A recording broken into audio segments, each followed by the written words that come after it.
gonna make a split log fire today.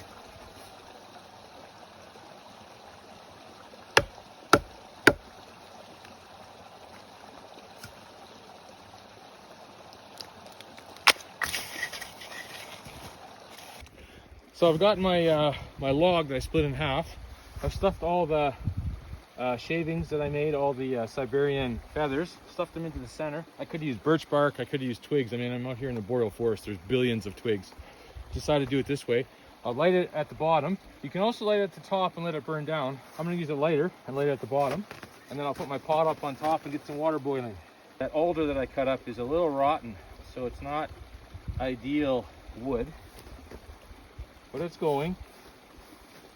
I'm gonna stuff some little branches into the bottom so that the coals will drop down into it. I should have done that ahead of time, but as usual, I got in a rush.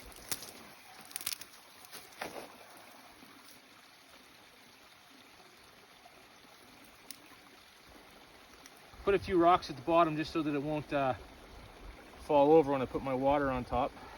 At least that's the plan anyway. There we go. Give it a minute or two to get going and I'll boil my water up.